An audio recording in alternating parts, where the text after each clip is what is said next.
just over a week since we got it, and you know, getting more of a feel for the phone now, and especially in comparison with my Pixel 4 XL. So far, it's a little bit of a mixed bag, but for the most part, positive. And yeah, we're going to be sort of talking about that experience. I'd like to get your experience on this as well, and yeah, we're gonna sort of talk about whether Google has sort of taken on a little bit too much with Pixel 6 and Android 12 and everything all at the same time. But yeah, 1 week on, and well, just over a week, and I'm sort of, you know, that you have that new phone feel the first sort of maybe the first few days that you have a new phone, you sort of, it's all new and shiny, and you sort of you sort of see some things that are sort of negatives, but you don't really focus on those too much. And actually, to be fair, my Pixel 6 was actually a lot better in the first sort of 3-4 days, and then I started to get a couple of bugs appearing that were actually on my Pixel 4 XL. But first off, let's just sort of go over the positives, let's say. We've got really, really good battery life.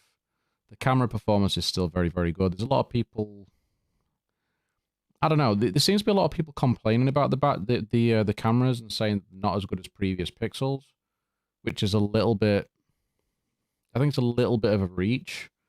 I think there's a lot more optimization to do. But yeah, I think the cameras are absolutely solid. The performance is actually just as good as previous Pixels, especially like autofocus and you know, locking on that focus and that as well. Aditya, sir, welcome. How are you, sir? How are you? Can you hear me okay? I'm as I say, I'm on a different microphone today, so if there's any issues, please let me know. My experience has been fine. I did, however, come across this bad bug that straight up forced me to force reboot my phone. What was the issue? For some reason as well.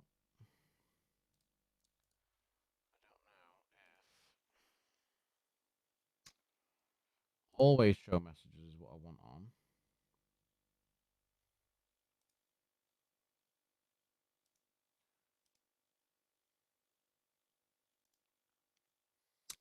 I don't know if that's going to do anything.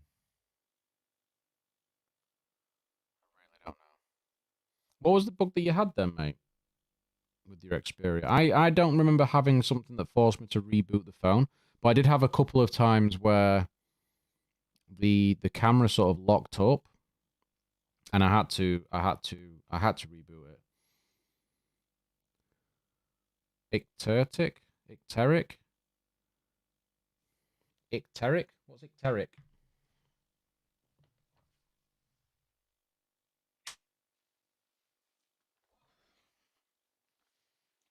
Probably better that I turn that light off. There we go. A little bit better. A little bit.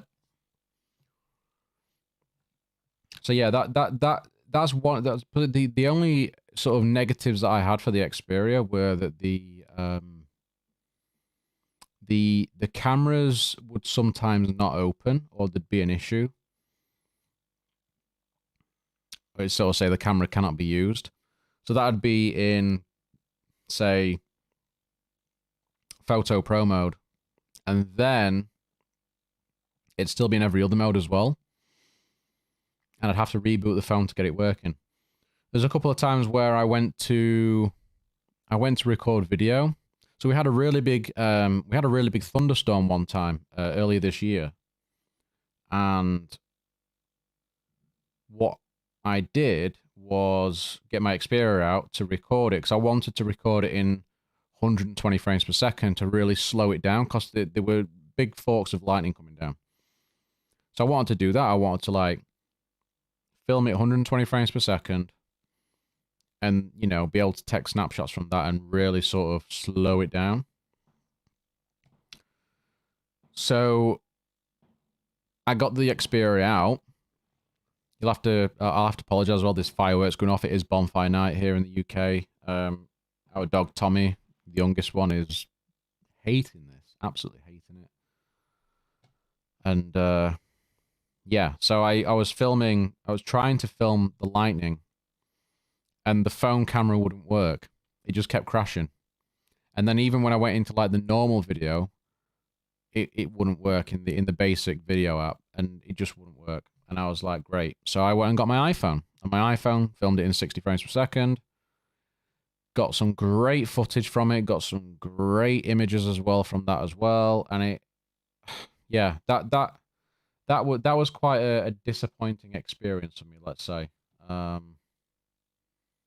I didn't enjoy that. Maybe it's better up here. Yeah. So yeah, wasn't too happy with that. Music was playing, screen wouldn't just wouldn't switch on. No haptic feedback. I had to use the old volume down plus power button trick. Yeah. Tarek is yellow. Ah. It's because I've got a yellow bulb. The main light's a yellow bulb. So for this here, I'm just using my key light, my Elgato key light, and it seems to work fairly okay. But yeah, Tommy's not best pleased with the fireworks going off at the moment. Ritaraj, welcome into the stream. How are you doing? Appreciate you being here.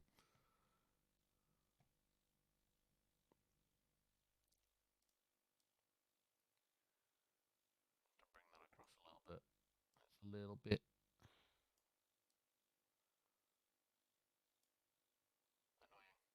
Anywho, yes. It's hey, and Chad's here as well.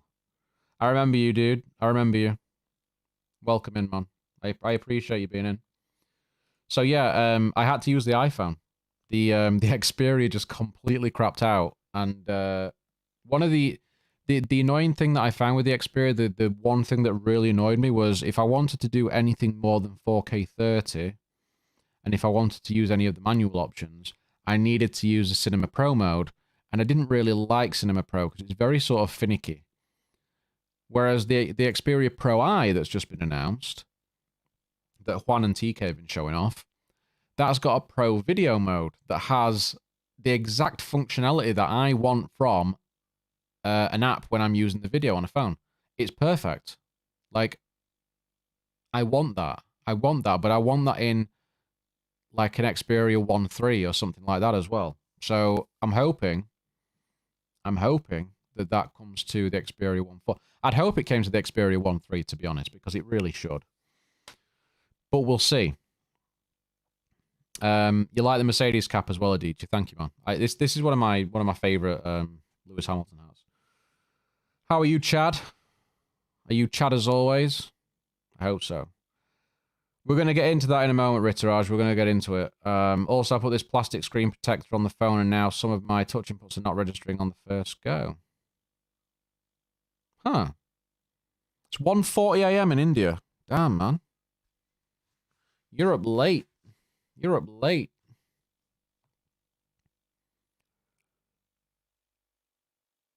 Oh, have you actually got that working, Adichie? I know I saw TK downloading it on his Xperia 1 on the best of our week when I was watching this morning. I didn't know if he got it working or not. I didn't check up. I didn't follow up on that. So is that working for you? Is that working well? I'm on a cider again today. We're on Old Moat Cider. It's the strawberry and pomegranate. It's very dangerous holding this over my laptop. If I drop this, it's £1,900 of laptop going up in flames. You are pronouncing my name very correctly. I'm very good at pronouncing names. I'm very good. I seem to be getting everybody's name right. I'm doing well. I'm doing well. But yeah, it's been 1 week with the Pixel 6. It's been 1 week. And you know, a lot of people there's been a lot of yeah, Twitter in particular has been a little bit much. You know, people have been trashing the phone for all sorts of reasons. The 3 hour battery, uh, you know, claims that came from a certain big YouTuber has been sort of peddled by everybody. So a lot of people sort of say that the battery life isn't very good, which is not what I've experienced. Battery life for me has been great every single day I've had it. So that I do not have an issue with. And in fact, battery life was the one thing that I wanted improving from my Pixel 4 XL. So battery life, solid, absolutely great, not a problem. So as the week's gone on, I've started to find the fingerprint sensor a little bit more annoying, let's say. Now, just as a sort of, you know, disclaimer, I've never liked in-screen fingerprint sensors. I just haven't. I've never liked them. I had an S10 Plus. One of the reasons that I sold it was that I really didn't like the fingerprint sensor on it. So yeah, I've never liked them. I much prefer them to be in the power button or on the back. I think the Pixel 6 really should have had it on the power button. That would have been ideal. But yeah, it's not. It's in the screen. And, you know, it works sort of 75% of the time. I often find as well that I have to wake the phone up to get it to work. You know, if I just pick it up and I put my thumb on, it doesn't work straight away. It's worked straight away now, but most of the time it doesn't seem to. And that kind of bugs me a bit. I sort of have to press it on, and then it's like it almost wakes up, and then you take it off, put it back on, and then it works. Or I have to double tap the screen to get it to wake up and then use it. And that's actually another bug that has popped up in the last couple of days, is that I'm finding that the double tap to wake doesn't work. It's really strange. Like, the always on display will go off, and double tap to wake won't work either. So then I have to press the power button to wake it up, and then it works as normal. So it's been one of these really weird sort of gradual processes where in the first sort of 3-4 days, I had no bugs at all. So my experience with the Pixel 6 was fantastic. And then things started to sort of creep in. So, for instance, YouTube Studio worked perfectly last week. I mean, I might have even mentioned it on the stream last week. YouTube Studio worked fine. It did everything. No crashing. Perfect. On day 4, it was exactly the same as it was on my Pixel 4 XL. It'd start crashing. As soon as you went to comments and then you tried to change the filters, it'd crash. If you upload a thumbnail, it'll crash. So, yeah, YouTube Studio, exactly the same as Pixel 4 XL. Still waiting for an update on that. I don't think there's been an update for YouTube Studio for ages. So, yeah, I would like to see one soon. That'd be great.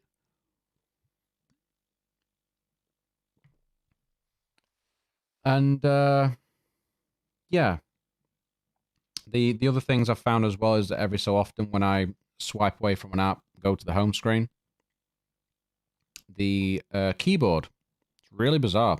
The keyboard will stay on the screen. So you're on the home screen with like the keyboard there, and there's sort of no real way to sort of get rid of it.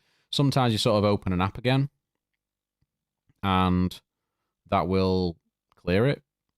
I've had a couple of times where I've literally had to press the power button to lock the phone and then reopen it before it will disappear. And that gets quite frustrating as well.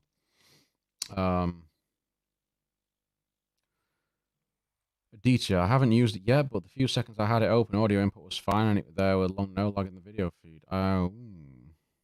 See that Aditya, I'll be honest, if that works so well, I am honestly tempted to. I'm even more tempted to go back to an Xperia if I can get that and get that working, because that would be fantastic. It's the one thing. It's the one thing that I genuinely didn't like using about it with Xperia was the Cinema Pro app, or at least having to use that every time I wanted to use something better than the basic video recording. It was very frustrating. So yeah, I really want to be on Xperia again. I think Xperia is my brand at the minute. Don't get me wrong, I love Pixels. I've always liked Pixels. It's part of the reason why I'm actually on Android, because I don't think if it wasn't for Pixel, I don't think I would be on Android. So it's yeah, I like Pixel, but I like Xperia. I want to get Xperia again. But the one place that there was one place that sort of stocked them here in the UK that was selling them, the Xperia 1.3s, and I just went to check again today to see if they still have them. Don't have them anymore. Not even out of stock, just not even listed. So either people weren't buying them, or they've just decided not to stock it. But they're stocking the Xperia 10.3, so I'm not really sure why they've got rid of that. It's kind of disappointing, because I really would have liked an Xperia 1.3. I prefer the Pro I. It's quite funny that everybody keeps calling it the Pro 1. But yeah.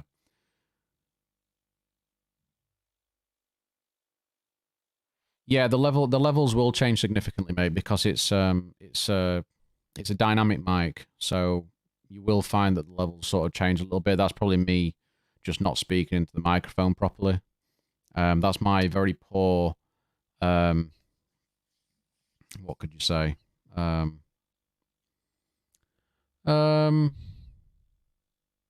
Microphone etiquette or something like that. I don't know, something like that. But yeah, this is a dynamic microphone. So the difference, like the other one that I've got, is the King B, which you can see over on the shelf, just its yellow head. So this is a dynamic, so you need to be sort of talking into it to get the correct audio, essentially.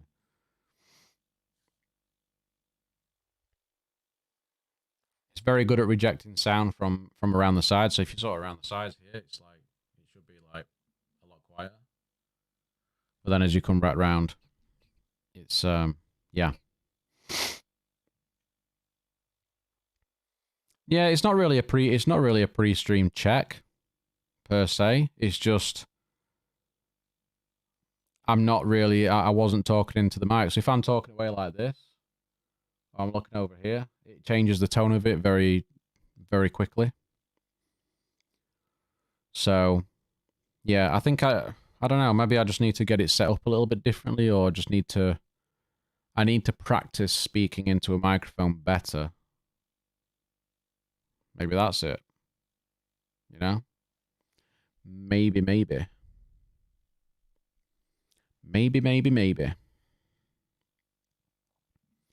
So yeah, I've for the most part I have been enjoying the experience with the Pixel 6. I don't think I've had any issues with the cameras so far. The only thing that I found is that yeah, exactly. The only thing that I found is that when something that's enabled by default, so if you go into the camera app, if it wants to go into the camera app, so at the top there's a more light option.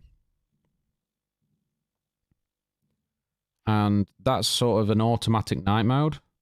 There's an automatic night mode option, and there's a flash option. So the automatic night mode is that's on by default normally.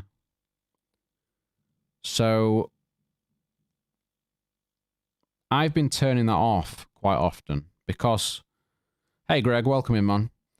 The interesting thing with the night mode is that it seems to take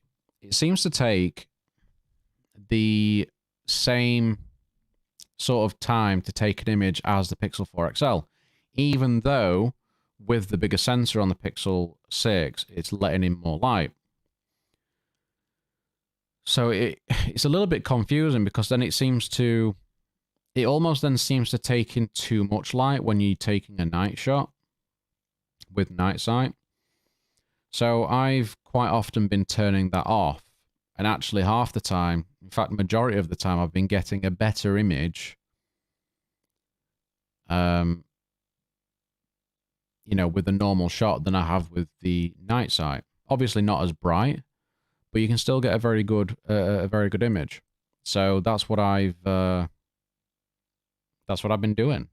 That's probably my only gripe with the camera at the moment, but I think that's more a you know, software update sort of thing. I think they'll be able to fix that very, very quickly, I would imagine.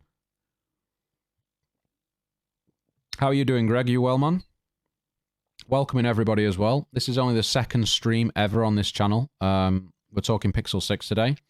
If you have a Pixel 6, let me know your thoughts. We're just making our way through those thoughts at the moment. So yeah, fingerprint sensor, not that happy with. I'll be honest. I don't like it. I really don't like it. I can understand that a lot of people don't have an issue with that, which is fine. Hey, Jim, how you doing, bud? And, you know, that's fine. That's fine. Yes. Yes, Aditya, I agree. But that's the problem, is that with the Pixel, you don't have any manual controls.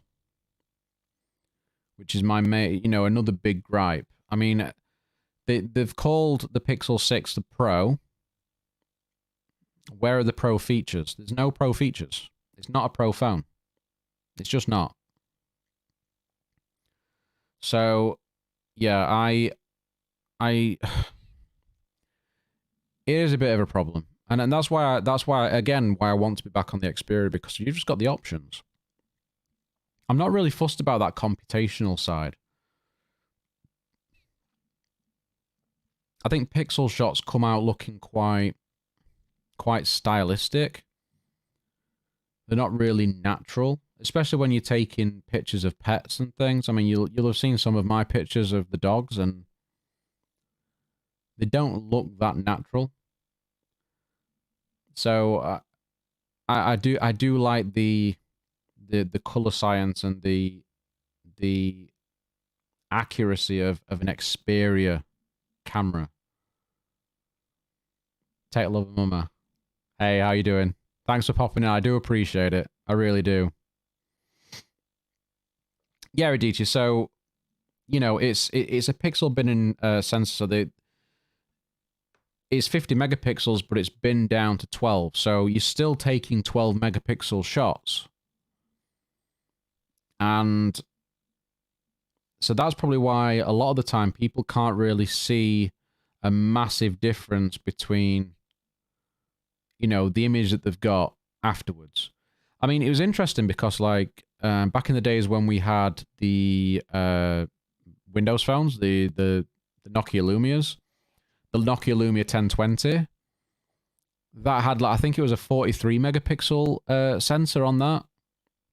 And in the options, it allowed you to bin it down to, I can't remember if it was 8 megapixels, something along those lines, but there was an option for you to take a full resolution image as well. That's what I remember. I mean, I could be wrong. It's been that long since I used a Windows phone, but that's what I remember. And yeah, that's something that they really, really should be giving the options for. Iguana Parlor, does screen protectors make big difference when putting on a Pixel? Welcome to the stream, by the way. I don't know. I still haven't put my screen protector on my Pixel. It's right there. It's right there. I still haven't done it. But apparently the glass screen protectors, they do affect the fingerprint reader. 41. That were it.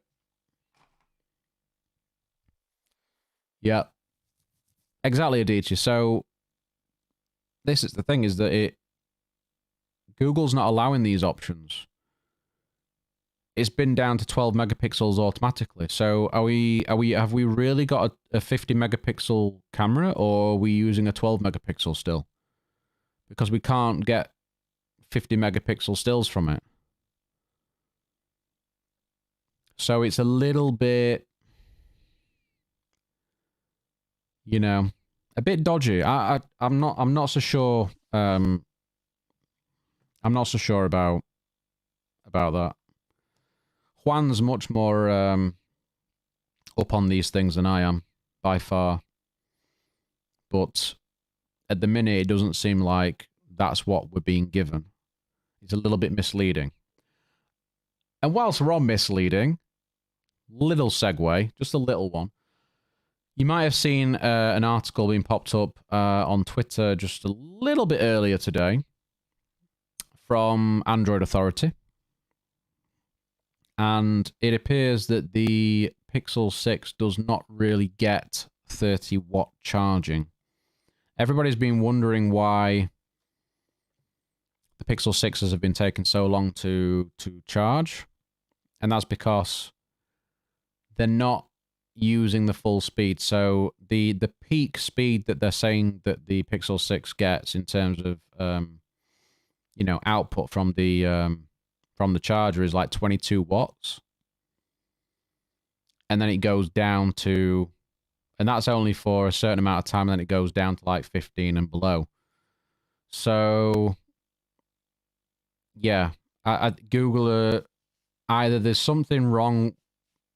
I don't know if it can be a software thing or what, but it's not charging 30 watts. And the fact that they're selling a 30-watt charger that doesn't give you 30 watts, and in fact doesn't really charge any faster than your 18-watt charger on your previous Pixels, it's a bit dodgy. I think that's a little bit misleading. I don't think that's good. So I'm quite disappointed with that, because at the same time, I nearly bought a 30-watt charger. And I think they're like, what? Are they like £30 or something stupid? And fortunately, I didn't, because I'm still getting basically the same speeds by using an 18-watt charger, which is very frustrating. Very frustrating. I mean, no charger in the box kind of makes a little bit more sense now, doesn't it? But, yeah. So that's definitely... it's a bit dodgy. It is, Greg. I'm not happy about it. I'm not happy about it. You know, you get a feature that's advertised. I'm doubly unhappy about it, because not only did they advertise 30 watts and not put a 30-watt charger in the box so I could use the feature, it then turns out that feature doesn't actually work at all. So yeah, I think it's just a bit of a shambles, really. Bit of a shambles. But there's not a lot you can do about that. I think that's just going to be one of those things. I don't necessarily have a problem with that speed of charging, by the way. I mean, the battery life being so good on this phone that I tend to charge it overnight, so it's not really an issue. But that's by the by. A lot of people like to charge up sort of part way through the day and maybe just bump it up to 50% as quickly as possible. I don't think they've gone the right way about it. I mean, it'll help battery life, battery health. I don't know if that's some sort of ploy to make the batteries last longer, especially with, them supporting the phones longer. I don't know. They want us to buy the wireless chargers. Does the wireless charger do anything better than a normal charger? I mean, I won't use wireless chargers generally, just because it knackers your battery health even more. So, it swings and roundabouts.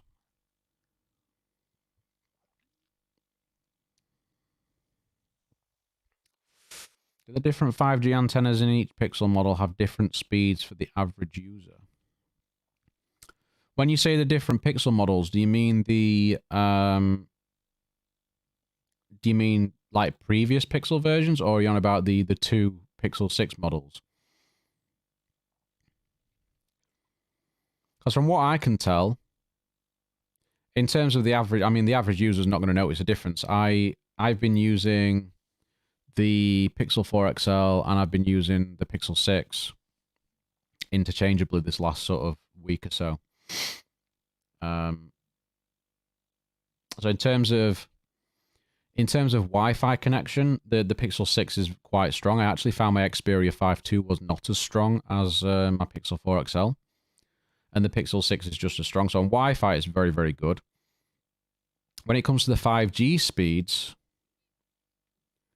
the 5G speeds seem pretty good. I mean, I've not been out and tested that because something that happens when I do a speed test on 5G or on just in general out and about, it uses up so much mobile data. Like, I don't have much data. I didn't realize there was much of a difference on antennas between the 6 and the 6 Pro. I thought they had the same 5G antennas. I'll have to look at that, but I thought they were the same.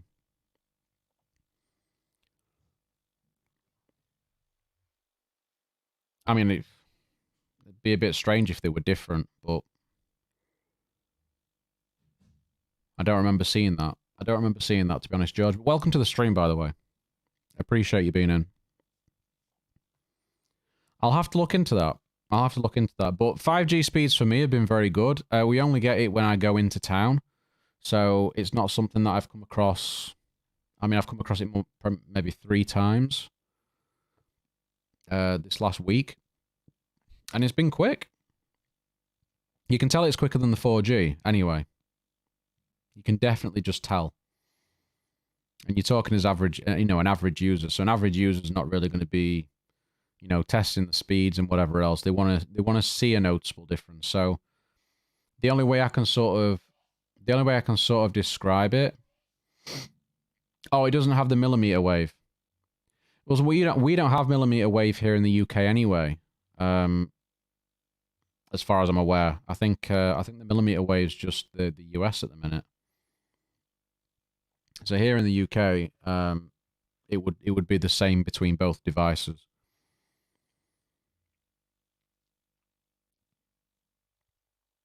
But that's the only thing that I can pinpoint with like Marquez with his review, and he was saying he were only getting around three and a bit hours of battery life. And the only way that I can sort of think that maybe he did that is that he was running it on 5G the whole time and doing something pretty intense. The antennas, the radios in the Pixel 6 are not as efficient as the Snapdragon variants. Apparently using an Exynos version that's maybe a couple of years old.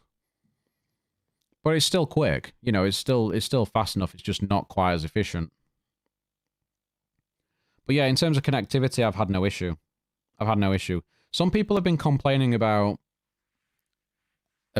messages and things that haven't been, they'll click to send a message and it won't send straight away. It'll take a while until it sort of connects and then it'll send. Things like that, and it's same happening in WhatsApp and whatnot. But I don't think that's a hardware issue. I think that's just down to software, because they've been pushing connectivity updates out, or parts of the OS that deal with the connectivity anyway. They've been sending updates out. I saw an update yesterday, a couple of days ago as well. So I think there's just a lot of software stuff going on. And I think, in all fairness, pretty much all of the issues that I've got with the Pixel 6, they're all software related. It's all either Android 12 or just little bugs here and there. So I have no doubt they'll fix it.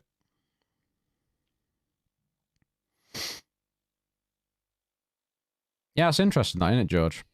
That's interesting.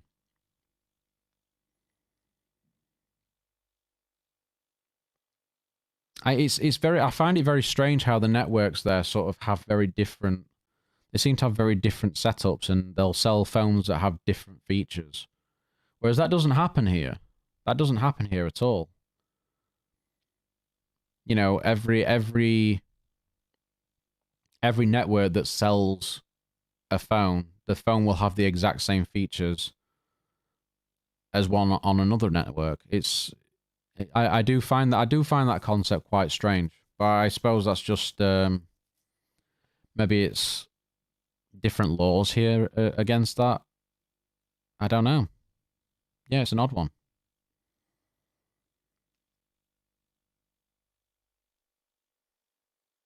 If you buy it from Google, it'll have... Yeah, that makes sense. I mean, it should do, shouldn't it? It should do. It definitely should do. So, as I say, majority of the software issues I've had are just the odd app here and there for the most part. There's little Android 12 quirks happening every so often as well.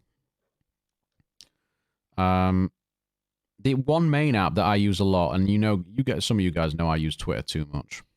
Way too much.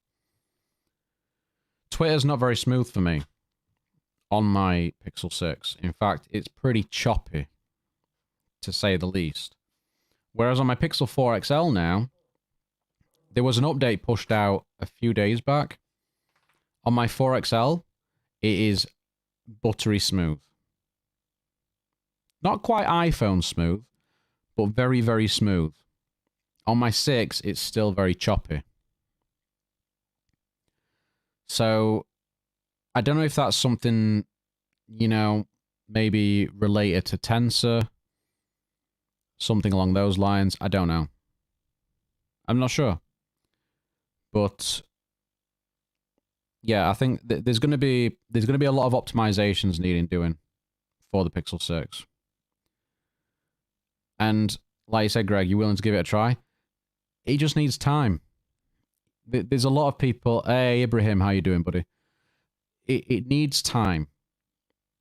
I think a lot of people have bought into the Pixel, and this goes on to, in the title where I've said, has Google tried to do too much at once? So, Google have gone new camera sensors, Android 12, Tensor. That's a lot to contend with. There's a lot to contend with, with a new phone. And they've thrown it out there just after Android 12's released. And people are having issues. People are having issues, but there's a lot of people that aren't going to be so understanding because they want a phone that works. They want a phone that works. You buy a new phone, you want it to work. You don't want to be,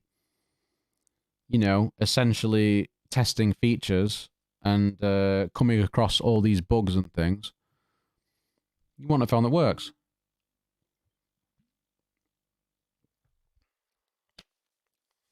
And while the Pixel 6 does for the most part, there's been quite a few cases of people just running into issues that make their phone pretty much unusable, be that through certain apps not working at all, or the phone just becoming unresponsive quite often. And I can understand why people will get really, really frustrated with that. I think for people that are early adopters of newer technologies to start with, they should be made aware of these things more so. And I think that's something that, reviewers, press, whatever else, don't sort of get across very often. I notice when I wake up and look at my phone. What is it you notice, Greg? But yeah, I so far have been enjoying using my Pixel 4 XL. This phone is a corker still. It's a corker. It's so good. And yeah, I mean, I've only had this for just under 3 months, right? So, I'm not as used to this phone as a lot of people are. But since it's had the full release of Android 12 and there's been some app updates and optimizations and things on Android 12 side, that phone is fantastic. And I'm actually finding that in general use, because I use this phone on nighttime, my Pixel 6 goes on charge overnight, and I'll use my Pixel 4 XL overnight until I pick the Pixel 6 again up in the morning. So I find it's a nicer experience because you've got the face unlock as opposed to the fingerprint reader that I don't like. I know people are saying that it's not that bad, but, you know, to me it is. I just don't like it. And it's just smoother. Like, as I say, in Twitter, in particular, it's an app I use a lot. On the Pixel 4 XL, smooth. On the 6, just choppy. And we've got a lot of optimizations to come through Tensor as well. Tensor is very new. It's a whole new SoC, really. I mean, obviously, there's still the similarities with an Exynos in some areas, but it's structured quite differently. So, yeah, that's going to take a little bit of time to optimize for and get the performance out of it, and maybe even the efficiency as well. I think things will improve over time. You know, a lot of people have been talking about how the iPhone 13 Pro Max has amazing battery life, and the iPhone 13 Pro as well. But a lot of the apps don't even use 120 hertz. And they're only just starting to sort of optimize and make use of that. So actually the battery life on an iPhone 13 Pro is likely to get worse because the apps will start using the 120 hertz. The Pixel 6, the Pixel 6 Pro, it should get better. It should get better over time. And I'm pretty confident it will. I think in the next sort of 2 to 3 months, the Pixel 6 will just be almost perfect. I think they'll improve it very quickly. And yeah, I think a lot of the issues will get ironed out. I think people just need to give it a little bit of time. A little bit of time. Especially YouTubers and tech reviewers who have had, you know, some people had the phone for a day and we're already trash talking it and making really negative videos about it and whatever else. You know, fair enough, but I don't think that's really fair on the phone. And I think you sort of need to understand sort of everything that Google's having to, you know, contend with. Maybe they should have released it a bit later. You know, maybe the Pixel 6 itself needed a little bit more time in the oven, and they should have released it maybe in December or even January. But, you know, you're pushing into another year, and then you've got Snapdragon 898s to contend with and things like that. So I think I still think it is a good time to release it. Yeah, I'm having no trouble at all with Twitter on my 4XL, Greg. But on my 6, it's really choppy. In fact, it's worse after the last update. The last update made it more choppy on my 6, but made it smoother on my 4XL. I don't know. I don't know. It's just one of those things.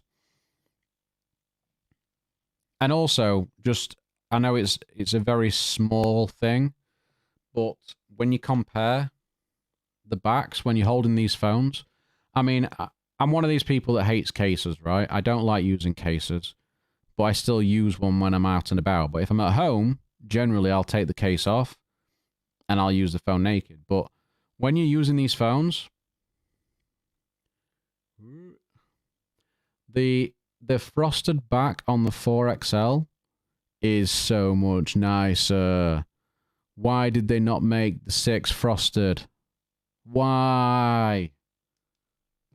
Crazy Google people going backwards on design. So I'm going to have to get a skin for it. I'm going to have to get a skin. I think I'm going to get one from Extreme Skins. They seem to have some really nice things at the minute. Yeah, that's true, Ibrahim. That's true. But they have structured it slightly differently, and you know you've got 2 big cores as well, and it's a very unusual setup. So they're still going to have to optimize for that. I do find though in gaming, because I've still been playing Pokemon Go. That's actually when I noticed that the 5G performance is pretty good, because it sort of kicks in with things a lot quicker. So when you're driving around on 4G, say you're driving down the street and you're on Pokemon Go, you've got 4G, and you're driving past a Pokestop, you'll click on the Pokestop, and it won't load in the data quick enough for you to be able to sort of spin it to get some items from it. When you're on 5G, it does work quick enough. So that's when I know the 5G is working. But yeah, back to the gaming. Gaming performance is solid on this thing. Like it's a lot better than it is on my 4XL, which you would expect because, you know, it's a Snapdragon 855. It's a couple of years old. But yeah, I found it quite good. I was playing Mobile Legends. Pretty good game. It only runs at 60 FPS. Like it's nothing super intensive, but yeah, it played nicely, and the Wi-Fi performance on it, as well as I say, was stronger than my Xperia 5 II when I had that, which was great. For someone who doesn't like cases, you have a full-blown nutcase for a friend in me. Good one. I like it. That's very good, Adisha. Yeah, good stuff. Yeah. No doubt, no doubt.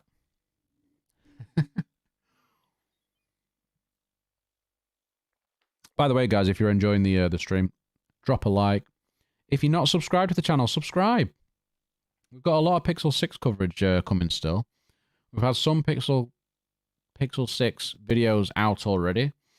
So there's a bunch of things there. This channel is fairly new. I'm still trying to build things up. I've got a lot to improve on, I know. But we'll get there. We'll get there. So yeah, I'm definitely going to keep hold of the Pixel 6. I'm not going to be one of these people that, you know, sells it after, you know, 2 days or a week or whatever. I think it needs time. It needs time. I still like it. I do still like it. There's a lot of stuff coming out. There's still a lot of negativity around about the Pixel, you know, saying that people aren't hyped anymore, or, you know, just silly stories. I mean, I saw one from, I think, Phone Arena, which we all know is very Apple biased anyway. And they were basically saying, wouldn't it be ironic that with Google trying to get LG customers, that they went the same way as LG as well? So they're basically implying that Google could be the next one to pull out of the market altogether, which makes no sense really, considering the investment that they've made with Tensor, the massive marketing push that they've got with the Pixel 6, no doubt everything else that they'll bring, be that the foldables that are on the way, the tablets potentially. You know, there's a lot that Google's got to bring yet, and I just think it's a little bit pitiful, you know, these websites that just make up garbage to get clicks. It's frustrating.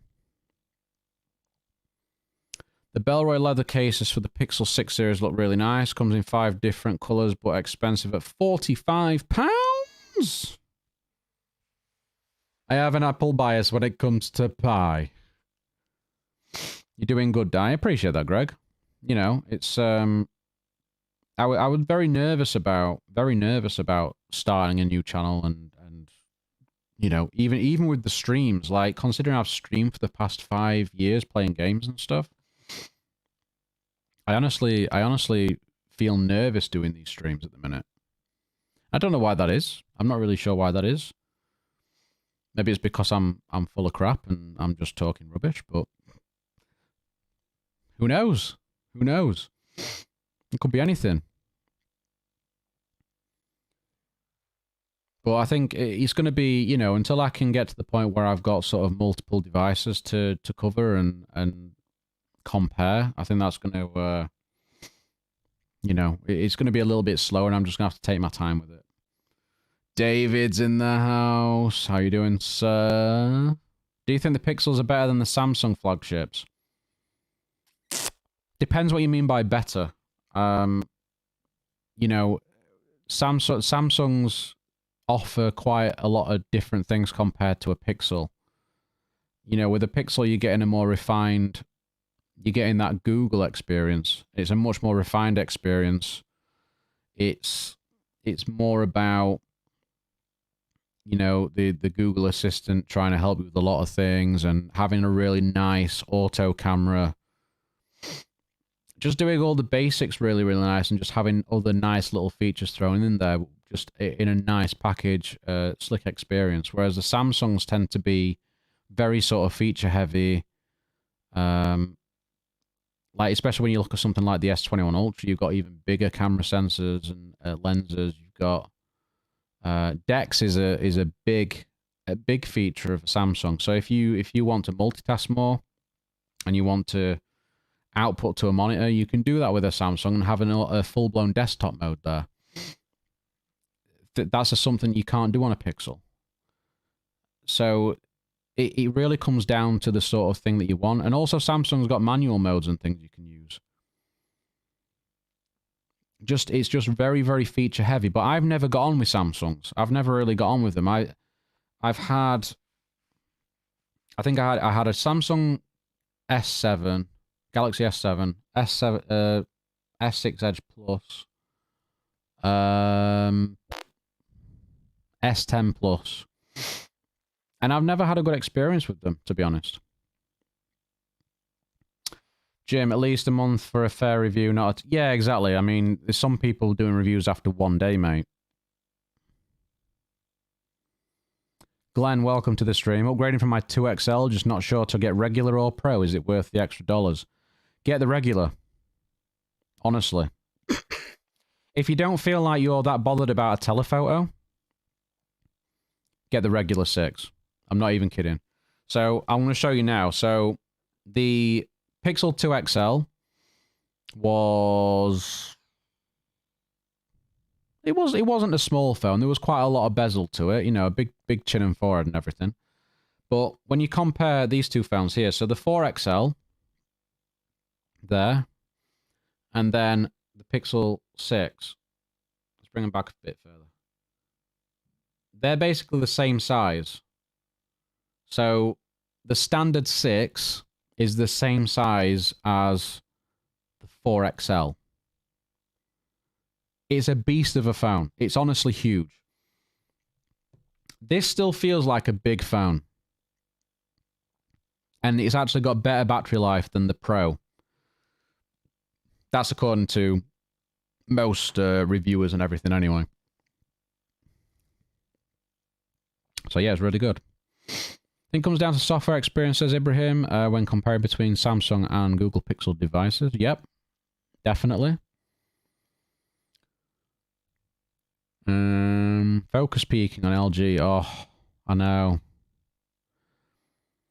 David, Samsung have always felt too gimmicky, features that no one asked for. Yeah, it's just blow. There's just a lot of stuff in there. They just cram everything in. And a lot of the time, it's just stuff that people don't need.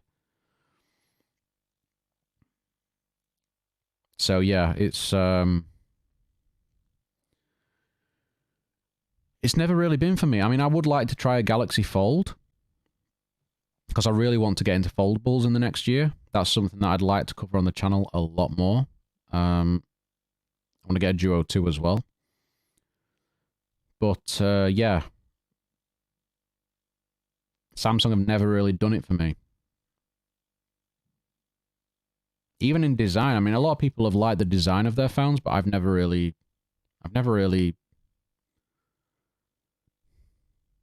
yeah. Don't know what else I can say, to be honest. Glenn, is the screen difference a big deal? Do you mean the screen difference between the 6 and the 6 Pro, or the difference between the 2XL to the 6?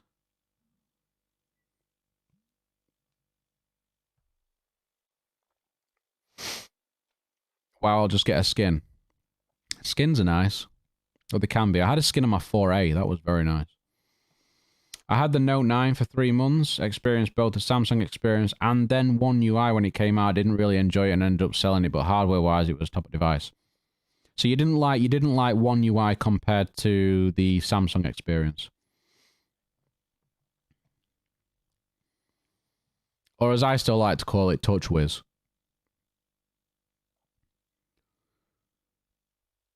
So, Glenn, in terms of the Pixel 6 screen, you'll like it a lot. Going from a 2XL to the 6, you're going to notice a difference. You're going from, well, in terms of the Pro and the regular, the Pro's got a 2K screen and 120Hz adaptive, whereas the 6 has got 1080p 90Hz adaptive. I looked at them both in store, and I preferred the 6. I could tell a little bit of difference with the 6 Pro, but at the same time, you've also got a curved screen on the 6 Pro, so you've got to think from the point of the phantom touches that you can give it when you're holding it, and, you know, the way that sort of images and text can sometimes sort of curve round with the display a little bit sometimes. And then from a durability point of view, if you drop the phone, it's more likely to crack the screen. It's then more likely to, you know, it's going to cost you more to replace it then as well because it's a curved screen. So I like a flat screen.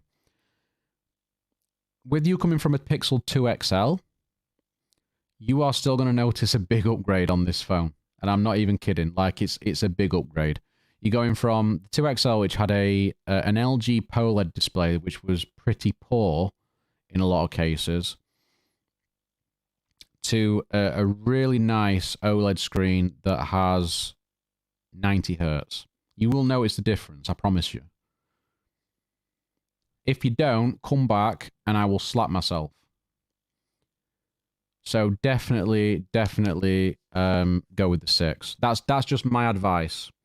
Unless you really want the telephoto lens, the 48 megapixel telephoto on the 6 Pro, go with the standard 6.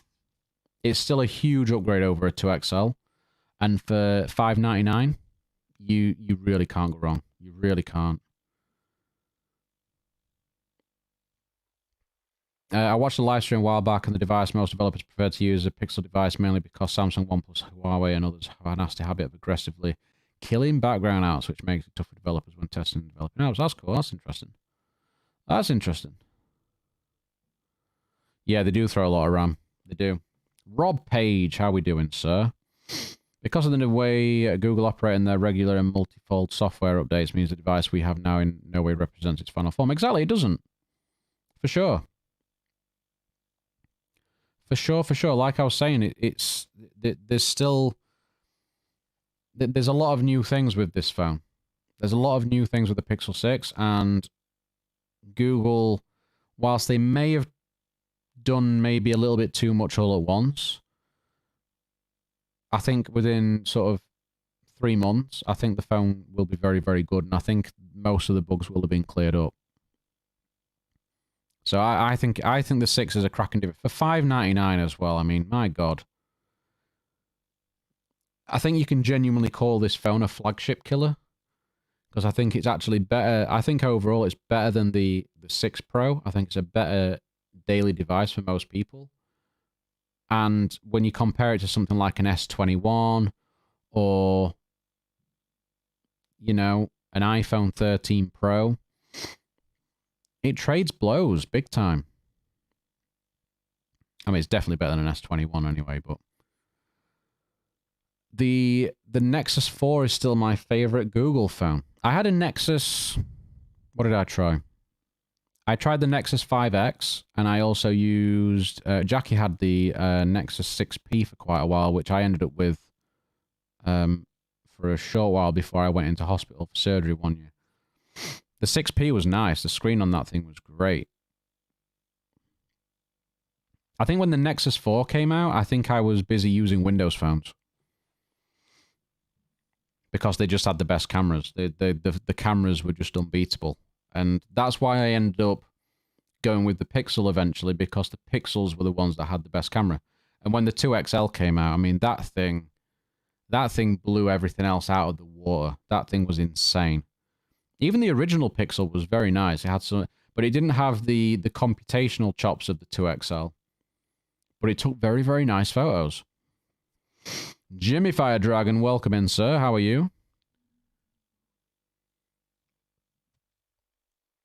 But yeah, guys, we're over an hour now, so if anybody has questions or anything they want to talk about, just throw it in the chat. We can just bounce things back and forth.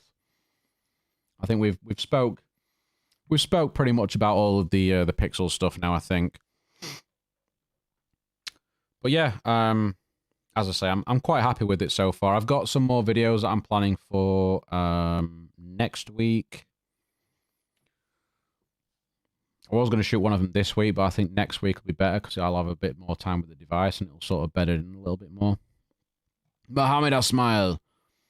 Asmail? Asmail. I always pronounce it wrong. Pixel 3. Great device. It's still a great phone. I'm doing well, Jimmy. I'm doing well. I didn't feel too great this morning. But I feel pretty good now, yeah. Pretty good. Hope you're doing good. Which you are, because you've already said. I can read. I can do things. I wouldn't really say hydrated. It's cider, so probably not hydrated.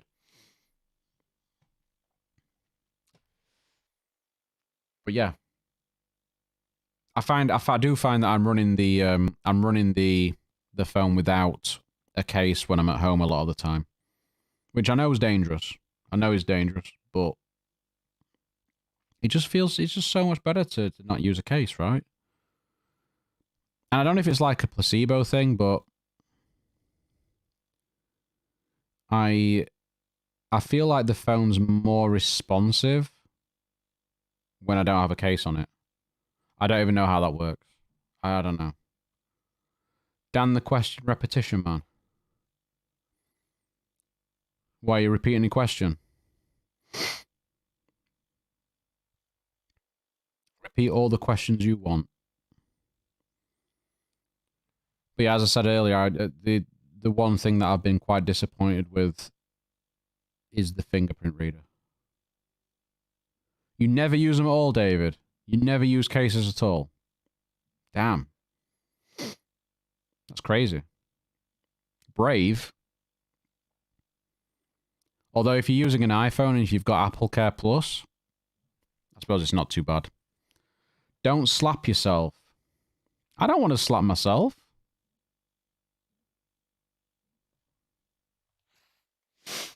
Oh. Fireworks, man. How are you doing there, Mohammed? You alright? By the way, guys, if you haven't already, drop a like on the stream. If you're on mobile, all you have to do is cross your chat off, click like, and then bring up the chat again. Easy peasy. Would have to get a case when I do pick up the 6 Pro, mainly because of the glossy back and the raised up camera hump, fear of damaging the camera on the back. Yeah, it's not too bad, because when you're sort of holding it, I rest my finger underneath the bump like that.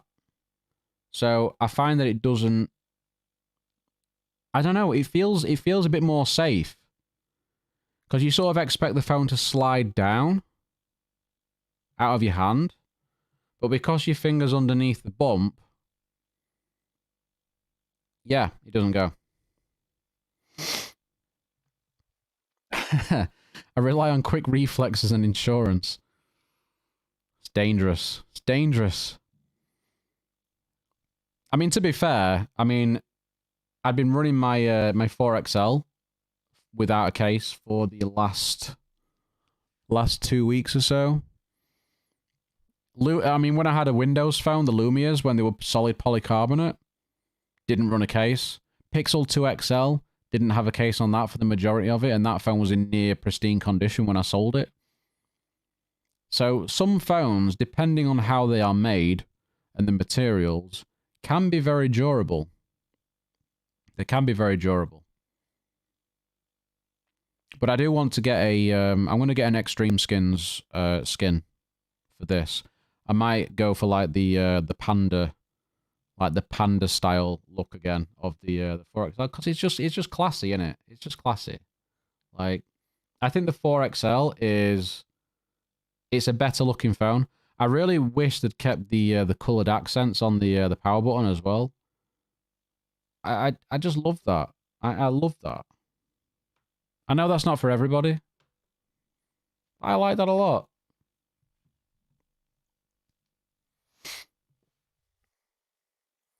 Get new fingers. The fingerprint sensor is fine.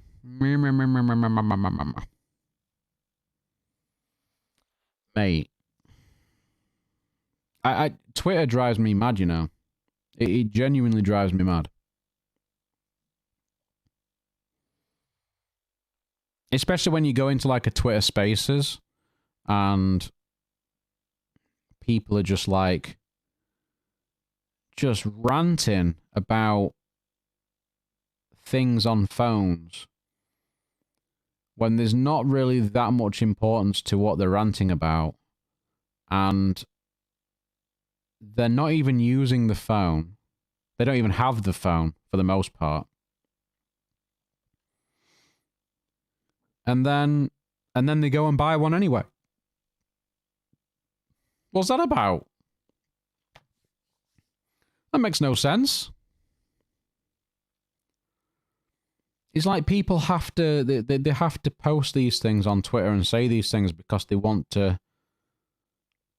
I don't know. Are they trying to get clicks and interactions, impressions, whatever? It's mind-blowingly stupid.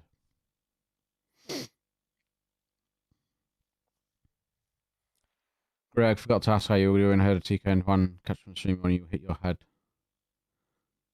When did you hit your head?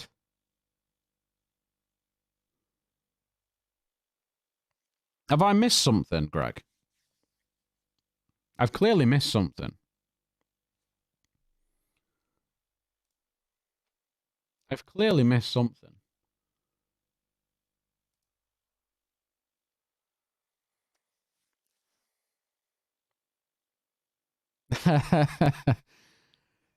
Jimmy Fire Dragon, no comment, but that's kind of what I was talking about. What can I say? What can I say? Like,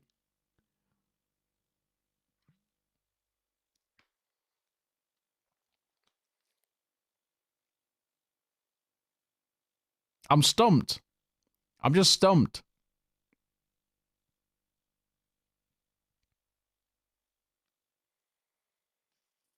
It hit you in the face? Bloody hell, Greg. You're not having any luck, man. You're really not having any luck.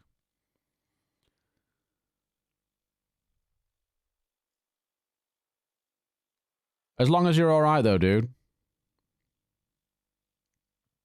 But yeah, Jimmy, it's frustrating, man.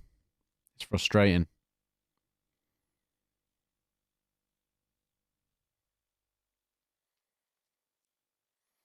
Gabriel, I have Pixel 6. My game art keeps crashing, but only this app. What should I do?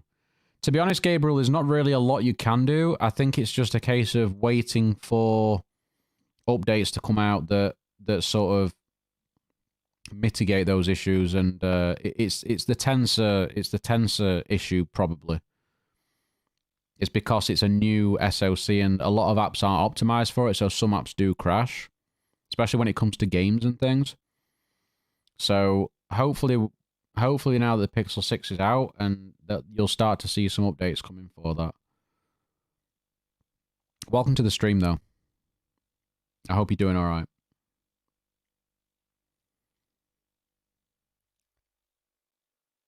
Who's at all? At all? I don't know. Who is it? Why, it's no bueno. Pixel 6. Pixel 6 and why it's a total fail. Me. Elmo, hello. Welcome in. Oh, you're welcome. You're welcome, Gabriel. You're welcome. And I just say, if you guys want to subscribe to the channel, if you're new, please do. Join the grounding crew. My pre-order got pushed back until December the 3rd. To be honest, Elmo, I think that's a good thing. The December update that comes out should fix a number of issues, hopefully, and then you should have a better experience than everybody else has been having. Well, I say everybody else, a lot of people, but a lot of people have been fine as well, but yeah. Kind of see if I'm kind of popular, apparently. Popular, you say? Popular? Popular? It's nice. It is nice. I mean, look at it. It's beautiful. It's amazing I can use a fingerprint reader without looking now. It's a lovely colour. Until you have to slap a case on it. As long as you get like a clear case, it's alright. The Rink Fusion case, if you can get that, is very good. It's very good. Get the matte clear one, because it's got like a nice matte finish on the back. It's really nice to hold. They didn't want to hear that Apple had to start using iPhone components from their iPads to make up for the demand. Yes, I did read that. Chip shortage, bro. Chip shortage. And that's why I think it's a good idea that Google have done this as well, because with Samsung to fab their Tensor chips, they've got plenty of capacity. So it's a good move. And they'll have got it for cheap. And that's partly why I think they've got the cost of the phones down as well. It couldn't be more frustrating. Tut, tut, tut. Very annoying. Yes, I know, Jimmy, I know. This is the thing. I like these Twitter spaces, you know. I really like getting involved and chatting to people, but it's quite often when you come across these spaces that they are very toxic and usually ragging on a particular manufacturer, saying they're not doing good enough. They need to do better. The icons, the bloody action center icons and stuff are just, they're too big and they take up too much space and all that garbage. But there's nothing wrong with it. There's nothing wrong with it. I really... The conversations just seem to be very, very strange.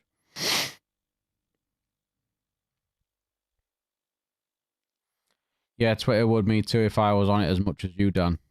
It's a fair point, Greg. It's a fair point. I'm hoping they add a form of face unlock on the 6 series on the next Pixel drop. I don't think they will. I mean, the thing is, Ibrahim, is that I wouldn't use that face unlock because it's not secure. Using just a standard camera as a face unlock is not secure. I want something that's secure. And on the 4XL, it's secure. On an iPhone, it's secure. Doing it with a camera, it's not. It's just not.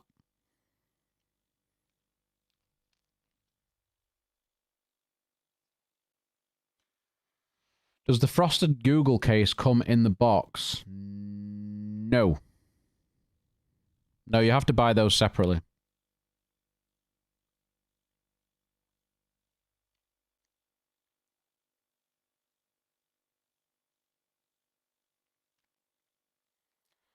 Aditya to Elmo, you'd best be in a place with good Wi-Fi when you get your Pixel 6. Those updates are going to be hitting hard and fast. It's going to be worth the wait. Yeah, I think it'd be good. Oh, yes, I remember such and such was talking about it taking up too much space, and I joined later on. They were talking about MIUI and OxygenOS. Yeah. They're very...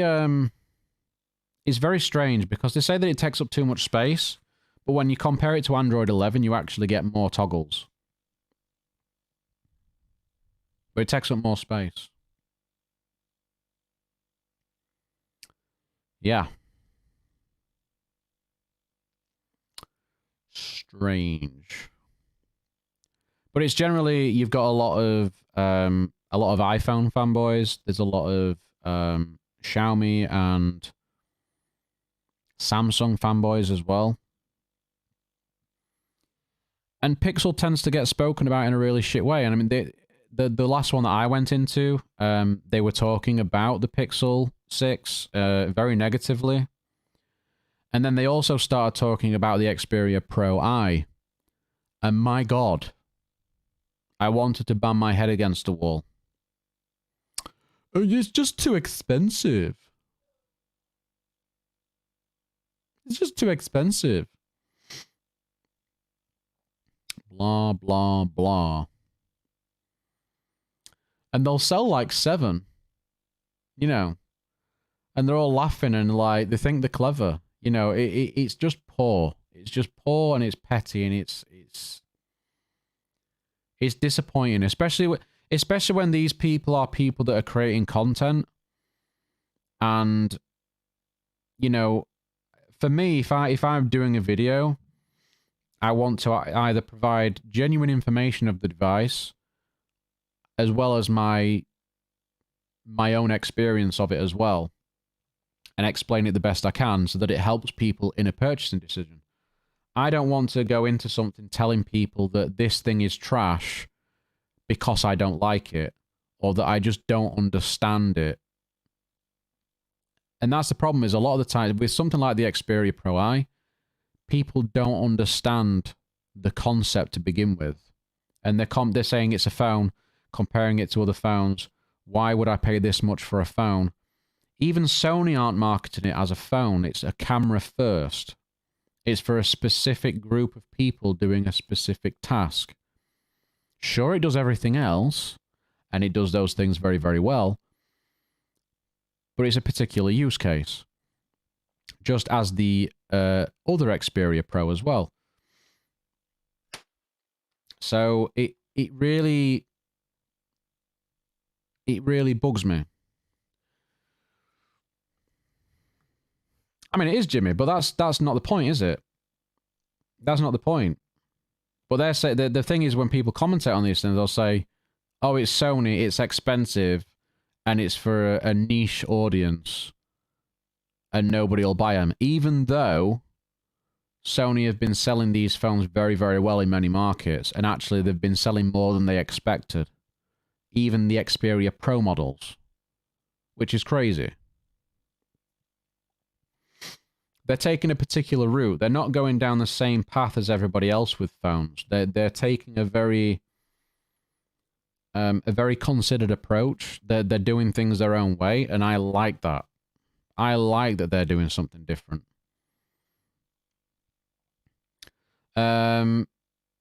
Ibrahim, those new Alder Lake chips from Intel look to be an interesting step up. Hopefully will bring AMD prices down. They might bring AMD prices down a little bit, but the thing is, if you get the Intel, sure, you've got slightly better gaming performance for the most part, but you're also using a lot more power to do it. They are power hungry. So AMD can maybe lower the price a little bit. They're still the better option, in my opinion. And to be fair, AMD's got their new Ryzen chips coming out in, I don't know if it's January, February time. So, you know, that's the one with the 3D cache. So that's looking to be like a 10 to 15% step up as well. So then, you know, it's back in front of Intel then again, isn't it? So they're going to be trading blows now, I think. I think it's just going to be back and forth with AMD and Intel again, which is what we want, because that pushes things forward. It's competition.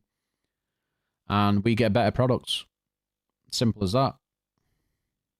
The £2,500 Xperia Pro is very well and on time and a good device. Yeah, but again, the Xperia Pro is for an even different set of people compared to the Pro I.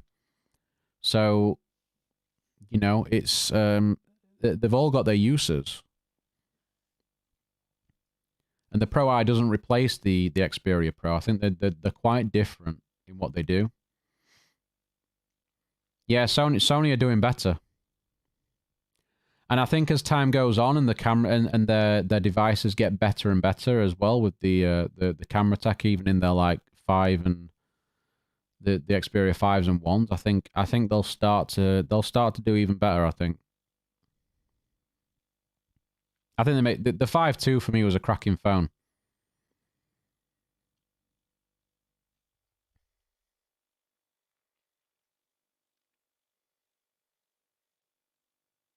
Yeah, hopefully, Ibrahim. Yeah, I'm hoping they will. But again, it's going to come down to chip shortages. I mean, the chip shortage is going to last, you know, it's going to last until maybe 2023, maybe the middle of 2023.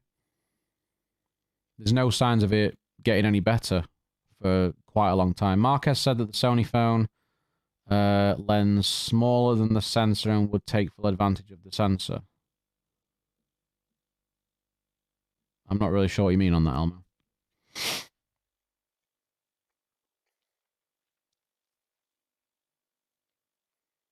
Has Marquez done his Pro Eye video yet? Because I know he's got it. Greg, Dan, I've noticed that on the Pixel 6 that I have way better signal than my other phones. Yeah, signal. Honestly, mine's been very good. Mine's been very, very good. I've only made a few calls on it, and call quality has been very good as well. It's been solid.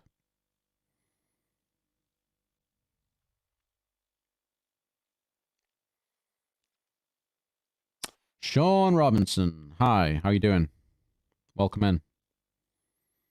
But yeah, I just kind of feel like people just aren't.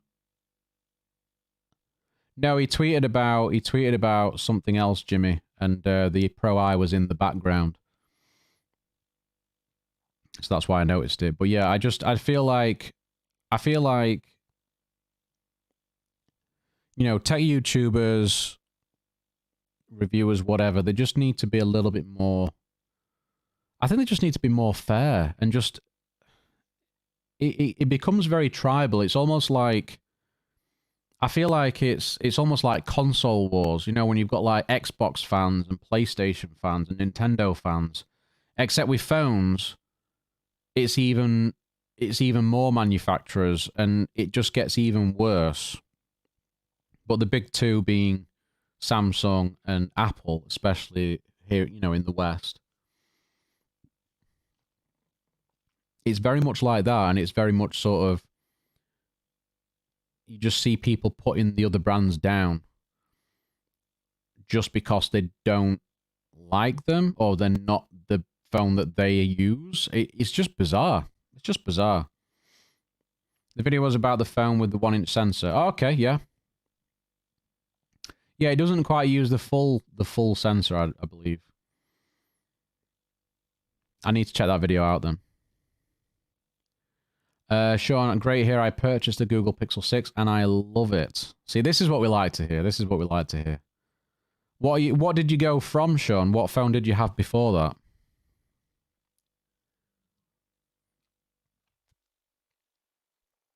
that? Ibrahim, yeah, it is.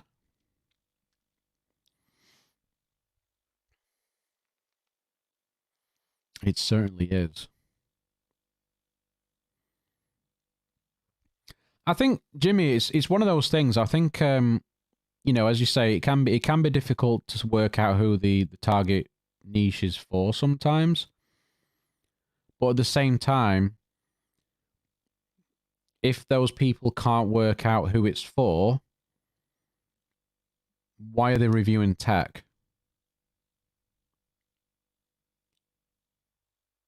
You know, it's quite. When you look at something, you look at the features of something, and if the manufacturer is also pushing videos and other people are pushing videos, sort of showing you who that is for, what it can be used for, but then your reaction is, oh, this thing's trash, nobody's going to buy it. Ha ha ha ha. What are you even doing?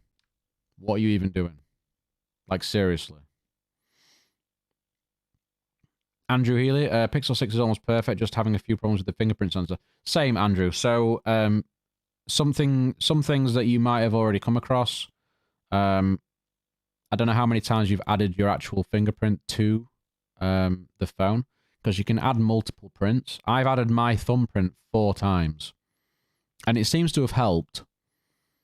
Some people have also gone into the display settings and turned on increased sensitivity, increased touch sensitivity. Apparently that helps with the fingerprint reader as well in terms of the speed. I don't know if it actually does. I mean, it didn't really do anything for me, but, you know, people are saying it does. It could be a placebo effect. I don't know. But it's worth a go. See if it works for you. Sean, I had the Samsung Galaxy A71. You went from an A71 to a Pixel 6. That's a nice upgrade. That is a nice upgrade. Well, welcome to Team Pixel. Pixel fam. Always good having more people in.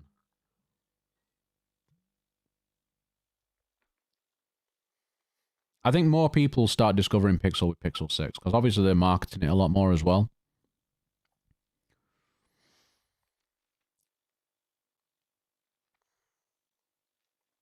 But like you say, Jimmy, I think that sometimes, you know, it can be difficult working out what the target niche is. But at the same time, sometimes you have manufacturers that don't really know what it is they're putting out. I think the prime example of that would be LG. LG made great phones. They had fantastic camera, video features, quad DACs, the dual display add-ons and things like that. But they could never seem to sort of market those strengths very well. And when you had YouTubers reviewing them, a lot of the strong points, a lot of the strong points about the hardware and the software were not really shown to people. They only sort of went over the features that compared to like an iPhone or a Samsung, which you could say is the YouTubers' faults as well, which it is. But LG never really marketed it correctly, and they never sort of got the message across on what their phones were and what their phones really offered. Sony, however, seem to be sort of nailing it now, because they're going down the same route that they've gone with the cameras, and they're focusing on imaging and productivity and doing all these sort of cool broadcast things. And I think they're really nailing it. I think like this last sort of, I think in this last year, like couple of years, they've really started to ramp up with that. And it's, the devices they're popping out now are really exciting. The Pro I, for me, I would take the Pro I over every other device right now. I just would. That's an exciting phone. Camera phone. Camera first, as Sony's marketing it. So, yeah.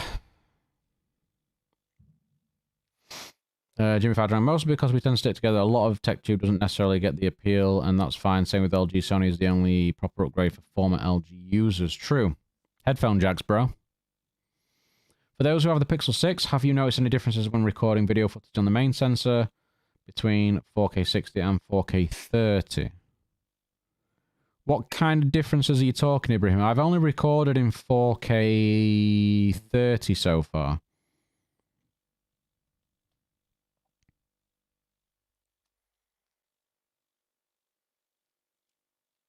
Well, Jimmy, something that I intend to do on this channel is, you know, I'm going to be having a set focus on certain brands. So for me, it's going to be Pixel and Xperia. They're going to be the two main brands that I focus on. I want to get into Vivo as well at some point. And then I want to do foldables as well. So they're going to be the main things that I do on the channel. So once I start getting Xperia stuff out, you might it might help you a little bit more with that as well. LG phones were awesome. No other phone other than LG and Sony could truly bear the title of Pro. I think the Vivo X70 is close. It's close, yeah. LG marketing was bad. Marketing makes a difference. It makes a difference. I really like how Sony have marketed the Pro I so far. I think the way they've given it to YouTubers like photographers and videographers and stuff, that the channels that I've watched those videos for are from people that actually know how to use cameras. They know what they're doing. There's been some stunners with that Pro I. I think even Sarah Dici, her video's been really good as well. Like, really good. Oh, Andrew, I know what you mean. I know what you mean. I hate using duplicate apps and stuff as well. Like Samsung stuff. Bugs the hell out of me. LG Wing looks amazing. This is the thing, LG really could have done something. I feel like LG shouldn't have just pulled out of the market. I felt like LG should have done something similar to Sony and like cut down their range and just had like 3 phones and sell them in certain markets and see how it goes from there, rather than just like scrapping it. Because with things like the LG Wing, there was that the rollable that they were looking at bringing out as well. It was also LG innovated, but their marketing was terrible.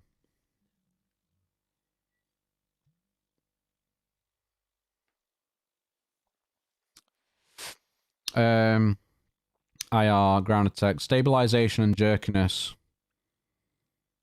Any real differences or issues? I'll have to look. I'll have to test it.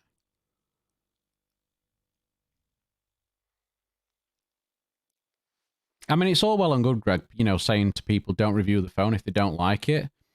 Put the experience on it. But, you know, you'll get people that will say that they don't want to review a phone, or they're not reviewing a phone, but then they'll constantly talk shit about it. So it's just a bit weird, you know?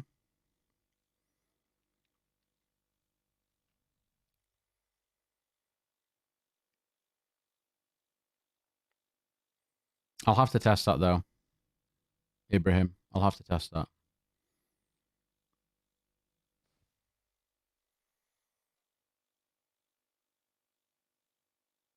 Can you guys still see me? Apparently, the stream's having a bit of an issue.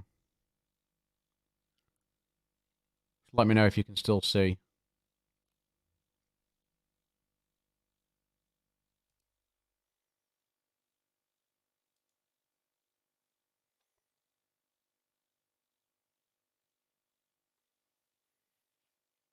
All good, man. All good. You can still see it. Cool. It just came up saying that YouTube's not receiving enough video to maintain smooth streaming, so I got a bit confused. I really enjoyed the review, Elmo says, review of Limus's Cameraman did on their Short Circuit channel. Yeah, they do some good stuff on the Short Circuit channels. I quite like it. You look as beautiful as always. Fuck, you know. Now I know you're lying. Now I know you're lying. Cool. Thanks, guys. Thanks. Appreciate it. But yeah, that's that's the last week, I would say. It's been interesting.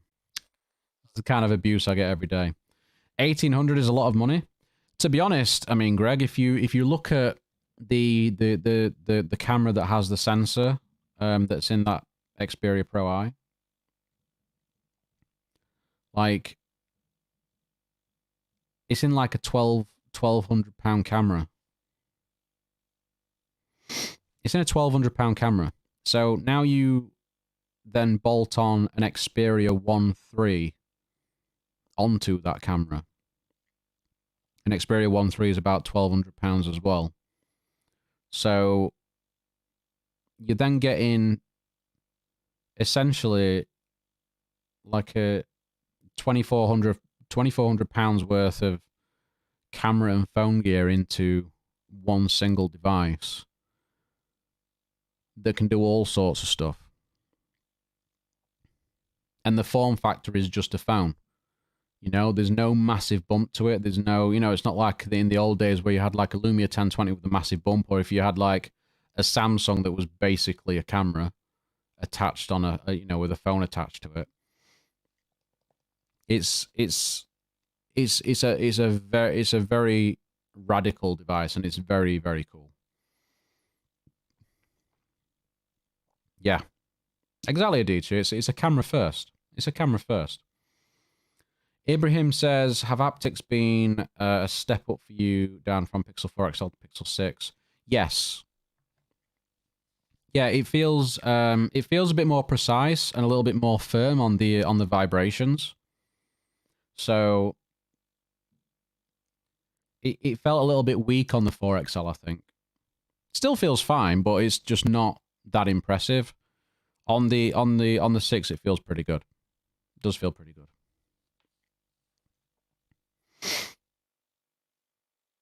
Oh, mate, the Lumia 1020 was so good. So good. I love that phone. I wish I didn't have to sell my Lumias because I'm really sad that I don't have them still. And as soon as I can afford to, I want to get those Lumias back. In particular, the Lumia 1520, because that's still my favorite phone of all time.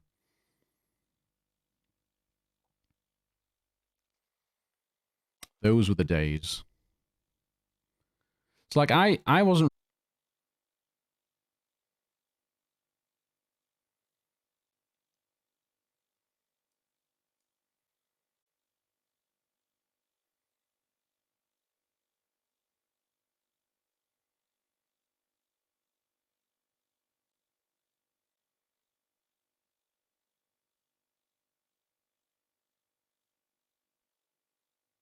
Back. We think it might be time to. I mean, I think this might be a sign that we need to finish just before it just collapses and dies altogether. Andrew, thank you very much for the sub, mate. I didn't see that pop up, but thank you very much for the sub. I really appreciate it. To anybody else who hasn't subbed to the channel, please do. We're not far off 300 subscribers now, and we're going to have some more Pixel 6 content coming very, very soon. But yeah, Andrew. No, it's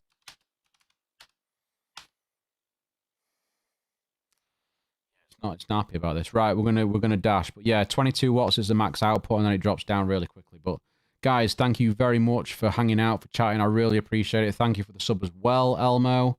Really appreciate you. You're all awesome. Stay safe, stay grounded. I will see you all. I'll see you again next week. Take it easy. Have a good weekend.